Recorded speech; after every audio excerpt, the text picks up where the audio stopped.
ড্রিমল্যান্ডের পক্ষ থেকে সকলকে জানাই শুভ মহানবমী। চলো তোমাদের সাথে শেয়ার করব সপ্তমীতে আমি কি করেছি। প্রথমেই সকালবেলা ঘুম থেকে উঠে স্নান করে রেডি হয়ে চলে গিয়েছিলাম আমাদের বারোয়ারিতে, কারণ সেই দিন ছিল বসে আঁকা প্রতিযোগিতা। সমস্ত বাচ্চাদের থেকে ফর্ম কালেক্ট করার পর সমস্ত বিভাগকে আলাদা আলাদা বসিয়ে দিয়ে সবার আগে ক বিভাগের আর্ট পেপার দিয়ে দেওয়া হয়েছিল। তারপর চলে গিয়েছিলাম ওপরে, যেখানে খ বিভাগের বাচ্চাদেরকে বসানো হয়েছিল আর এই দিকে ছিল ঘ বিভাগের বাচ্চারা। তারপর চলে এলাম নিচে, যেখানে গ বিভাগের সমস্ত বাচ্চাদেরকে আর্ট পেপার দেওয়া হচ্ছিল আঁকার জন্য। আর এখানে দেখতে পাচ্ছ খ বিভাগের বাচ্চারা সুন্দরভাবে আঁকা শুরু করে দিয়েছে। তারপর ক বিভাগের সমস্ত বাচ্চাদের আঁকা কমপ্লিট হয়ে গিয়েছিল, তাই তাদেরকে টিফিন আর সান্ত্বনা পুরস্কার হিসেবে মোম রং দিয়ে বাড়ি পাঠিয়ে দিয়েছিলাম। এরপর সমস্ত পেপারগুলো কালেক্ট করে আমরা কমিটির সবাই মিলে প্লাস স্পেশাল গেস্ট হিসেবে একটা ড্রয়িং টিচার আনা হয়েছিল, সবাই মিলে চুজ করলাম কে ফার্স্ট সেকেন্ড থার্ড হয়েছিল। তারপর এক্সট্রা টিফিন নিয়ে চলে এসেছিলাম বাড়িতে। আর বাড়িতে দুপুরবেলা খাওয়া হলো ভাত, পমফ্রেট মাছ, চিকেন, এখানে রয়েছে ডিম সেদ্ধ, আমার প্রিয় মোচা ভাজা, ঢেঁড়স আলুর তরকারি।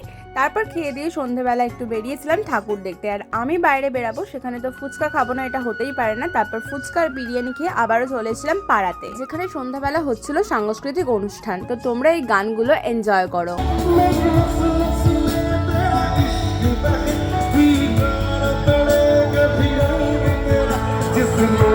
Look at me.